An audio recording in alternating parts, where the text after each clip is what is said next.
दोस्तों नमस्कार, मैं संजय मग्गू और देश रोजाना पर समय है प्राइम टाइम का।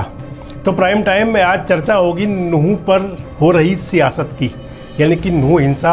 उसके बाद माहौल हालांकि शांत है, लेकिन राजनीति है कि थमती नहीं। बात प्रदेश और देश की उबलती हुई राजनीति की भी करेंगे, जहां 2024 के चुनाव के लिए सभी राजनीतिक दलों ने अपनी पेटी कस ली है, यानी कि पूरी तरह तैयार हैं। बात देश के गर्व चंद्रयान की भी होगी, लेकिन सबसे पहले नज़र दिन भर की सुर्खियों पर।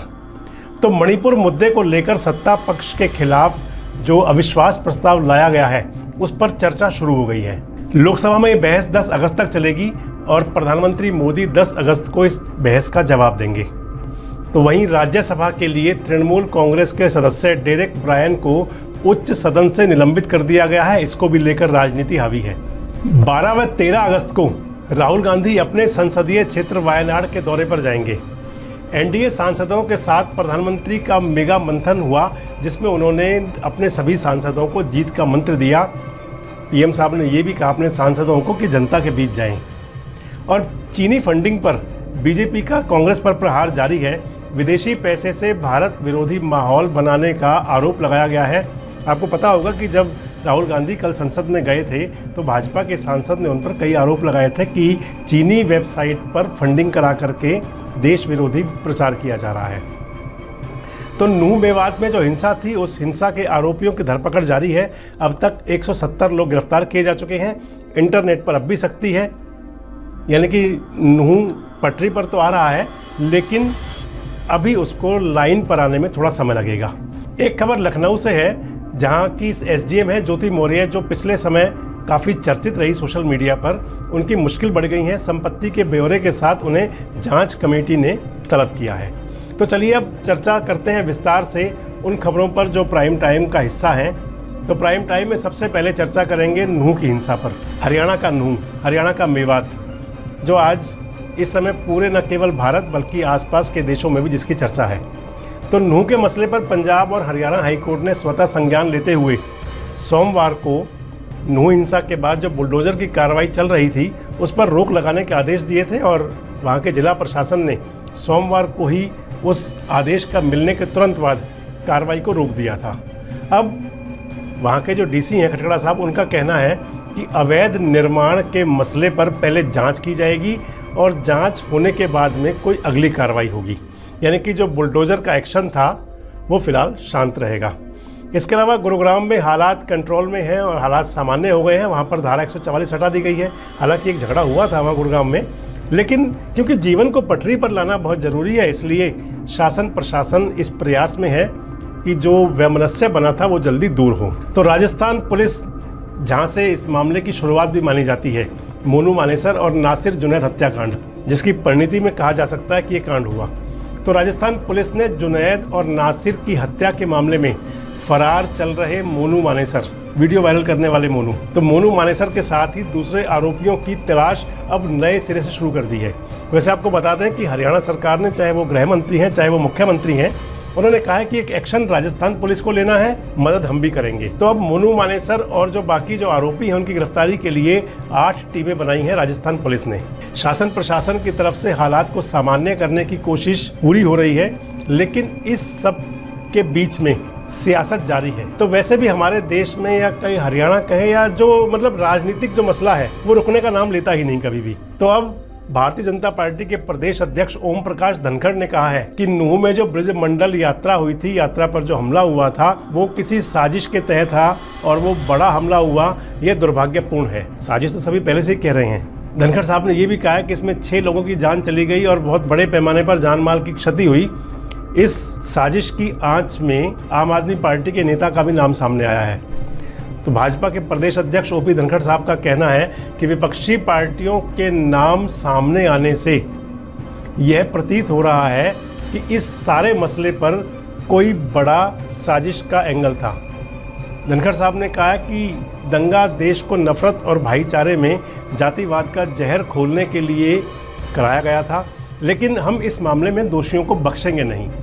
तो ये धनखड़ साहब ने कहा। वहीं जो नूह में हिंसा हुई, उसको लेकर कांग्रेस के नेता भी एक्शन में थे। आज कांग्रेस के नेता पहुंचे थे। आज भूपेंद्र सिंह हुड्डा को आना था, लेकिन इनपुट ये मिला कि हुड्डा साहब तो नहीं गए दीपेंद्र हुड्डा गए और उनके साथ में प्रदेश अध्यक्ष उदय भान गए और कांग्रेस का एक प्रतिनिधि मंडल गया, तो उन्होंने न्यायिक जांच कराने की मांग की है हाई कोर्ट के किसी न्यायाधीश से। इस मामले में कांग्रेस सरकार को घेरने के साथ साथ पीड़ितों से भी मुलाकात करने के लिए गई, मैंने आपको बताया। हालांकि पहले कहा गया था कि पूर्व मुख्यमंत्री भूपेंद्र सिंह हुड्डा और कांग्रेस के प्रदेश अध्यक्ष चौधरी उदय भान जाएंगे, उनके साथ में रावदान सिंह थे, जितेंद्र शर्मा थे, लेकिन हुड्डा साहब खुद तो नहीं गए, उनके साहबजादे गए, यानी कि जो राज्यसभा सदस्य हैं दीपेंद्र हुड्डा और उदय भान, और वो लोगों ने कोशिश की, हालांकि उनको पहले रोका भी गया। अब उदय भान जी का ये भी कहना है कि भारतीय जनता पार्टी के नेता और जो गुरुग्राम के सांसद हैं राव इंदरजीत सिंह, उन्होंने पूरे घटनाक्रम में सरकार और प्रशासन की विफलता को बताया है इसको। तो ऐसे में ज़रूरी है कि न्यायिक जांच करवाई जाए और यह सुनिश्चित किया जाए कि एक भी दोषी बख्शा ना जाए। तो खैर सभी यही कह रहे हैं कि दोषी कोई बख्शा ना जाए। उदय भान जी ने यह भी कहा है कि खुद मुख्यमंत्री और गृह मंत्री में भी समन्वय का अभाव है। मुख्यमंत्री कहते हैं कि पुलिस सभी को सुरक्षा नहीं दे सकती, तो गृह मंत्री अनिल विज कहते हैं कि हिंसा पर हम जवाब नहीं दे सकते। ऐसे में प्रदेश की जनता के सामने सवाल यह है कि आखिर कानून व्यवस्था की बदहाल स्थिति के लिए जिम्मेदार कौन है और जवाब कौन देगा। चलिए, उम्मीद तो हम भी यही करते हैं कि जल्द से जल्द दोषियों को सजा मिले, पीड़ितों को इंसाफ मिले। नूंह का मेवात का जो भाईचारा कायम माना जाता है, जहाँ की गंगा जमनी तहजीब के लिए वो मशहूर है, वो वापसी बहाल हो, पीड़ितों को इंसाफ मिले और जो अपराधी हैं उनके साथ कानून सख्ती से पेश आए। तो अब बात सियासत की। 2024 के चुनाव में ज़्यादा समय नहीं बचा है और इसके बाद में हरियाणा के विधानसभा भी चुनाव होने हैं। तो खैर अब बात कर रहे हैं आपसे हम जो लोकसभा के चुनाव होने हैं और उसके पहले जो, यानी कि 1 साल 8 से कम समय बचा है, लगभग 8 से 9 महीने का समय बाकी है। तो ऐसे में राजनीति पूरे उफान पर है। सभी दलों के नेता, चाहे वो पक्ष के हैं या विपक्ष के हैं, चाहे वो भाजपा समर्थक हैं, चाहे वो भाजपा विरोधी हैं, सभी नेता, सभी राजनेता, सभी पार्टियों के कार्यकर्ता इस समय पूरी तरह से राजनीति के रंग में रंगे हुए हैं। और इसका जो आपको दिखा होगा, लोकसभा का सत्र चल रहा है, तो लोकसभा के सत्र में भी सियासत उबाल मार रही है। मणिपुर हिंसा को लेकर लोकसभा में अविश्वास प्रस्ताव पर चर्चा शुरू हो गई मंगलवार को। चर्चा की शुरुआत कांग्रेस की तरफ से कांग्रेस के सांसद गौरव गोगोई ने की। हालांकि राहुल गांधी जी को पहले बोलना था, लेकिन एट ए टाइम पर फिर वापस गौरव गोगोई आए और गोगोई ने कहा कि हम अविश्वास प्रस्ताव लाने के लिए मजबूर हैं। उन्होंने ये भी कहा कि जो अविश्वास प्रस्ताव है ये संख्या के बारे में नहीं है, बल्कि मणिपुर के न्याय के बारे में है।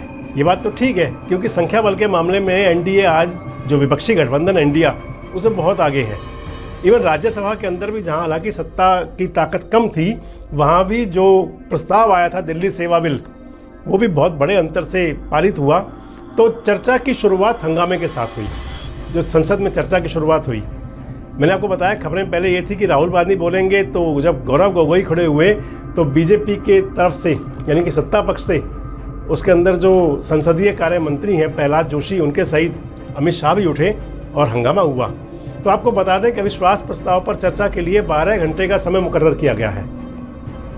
अगर ज़रूरत महसूस हुई तो स्पीकर यानी कि पीठासीन सभापति इस वक्त को थोड़ा सा बढ़ा भी सकते हैं। 10 अगस्त की शाम को चर्चा का जवाब देंगे प्रधानमंत्री मोदी, और अगर उसके बाद विपक्ष वोटिंग की मांग करता है तो प्रस्ताव पर वोटिंग कराई जाएगी। आपको मैंने पहले ही बताया कि बीजेपी के पास लोकसभा में अकेले 301 सांसद हैं। बीजेपी की बहस के लिए सबसे ज़्यादा यानी कि 6 घंटे 40 मिनट का समय दिया गया है भाजपा को जो समय मिला है, और वहीं 51 सांसद वाली कांग्रेस को 1 घंटा और 9 मिनट मिले हैं। डीएमके के पास 24 सांसद हैं, तो उनको 30 मिनट का समय मिला है। और दूसरे राजनीतिक दलों की बात करें तो 23 सांसदों वाली टीएमसी को 29 मिनट, 22 सांसद वाली वाईएसआर कांग्रेस को 29 मिनट, शिवसेना को 23 मिनट, जेडीयू को 21 मिनट, बीजू जनता दल को 16 मिनट, बहुजन समाज पार्टी को 12 मिनट, लोक जनशक्ति पार्टी को 8 मिनट का समय मिला है। तो भाजपा की तरफ से चर्चा के लिए अमित शाह, निर्मला सीतारमण, किरण रिजिजू, ज्योतिरादित्य सिंधिया, स्मृति ईरानी और लोकेश चटर्जी, राजदीप राय, रामकृपाल यादव, विजय बघेल, रमेश विधुड़ी, सिरसा की सांसद सुनीता दुग्गल, निशिकांत दुबे, हिना गावित और राज्यवर्धन सिंह राठौर का नाम लिया गया है। और जो कांग्रेस से चर्चा में हिस्सा लेंगे उसमें राहुल गांधी हैं, उसके अंदर गौरव गोगोई हैं और कई सारे नेता कांग्रेस के इस चर्चा के अंदर हिस्सा लेंगे। तो बात संसद की और राजनीतिक लड़ाई के बाद अब चंद्रयान की। चंद्रयान 3 14 जुलाई को प्रक्षेपित चंद्रयान 3 अपने तय कार्यक्रम के मुताबिक अपने लक्ष्य की तरफ बढ़ रहा है और इसरो को उम्मीद है कि 23 अगस्त को सफलतापूर्वक ये चांद की सतह पर उतर जाएगा। इसरो का कहना है कि चंद्रयान मिशन का ये चरण सबसे महत्वपूर्ण है। अगले 2 दिन उसके सफ़र के लिए बहुत अहम माने जा रहे हैं। चंद्रयान 3 का सबसे महत्वपूर्ण चरण अगले कुछ दिनों में शुरू होने वाला है, जब अंतरिक्ष यान 100 किलोमीटर की गोलाकार कक्षा में प्रवेश कर चंद्रमा के करीब जाना शुरू कर देगा। तो इसरो का कहना है कि 23 अगस्त को यह संभावित है। चांद की सतह पर रोवर का सफलतापूर्वक उतारा जाएगा, लेकिन सही समय और सही तारीख की घोषणा अभी कुछ दिन बाद होगी। इसरो के मुताबिक चंद्रयान 3 के लैंडर में लेजर डॉपलर और वेलोसिटी कैमरा लगाए गए हैं। लेजर डॉपलर जमीन पर उतरते समय 3D लेजर किरणें फेंकता है, जो जमीन से टकराकर वापस लौटती हैं और वहां की सतह ऊंची नीची और ऊबड़ खाबड़ है या नहीं, इस बात की सूचना देती है। इसी के बीच चंद्रयान अपनी लैंडिंग के लिए सही जगह का चयन करता है। गौरतलब है कि चंद्रयान 2 उसी वक्त हादसे का शिकार हो गया था जब लैंडर को चांद की सतह पर उतारा जा रहा था। इसरो ने कहा है कि वर्तमान चंद्र मिशन की सफलता के लिए हमने सभी संभावित विफलताओं से निपटने के लिए व्यापक निरीक्षण किए हैं। तो ये चंद्रयान 3 की सफलता के बारे में जो इसरो आशान्वित है, पूरा देश उनके साथ है, क्योंकि ये देश के गौरव की बात है। तो चलिए आज के प्राइम टाइम में इतना ही, दीजिए इजाज़त। कल फिर मुलाकात होगी आपसे कुछ उन खबरों के साथ, कुछ उन मुद्दों के साथ जो रखते हैं आपसे सरोकार। तब तक अपना बहुत ध्यान रखें। शुभ रात्रि।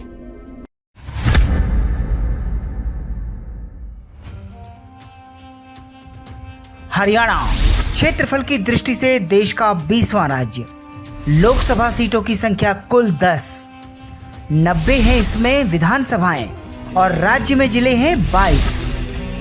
हर जिले का सटीक विश्लेषण देखिए देश रोजाना की स्पेशल सीरीज जिलेवार हरियाणा विद संजय मकूब।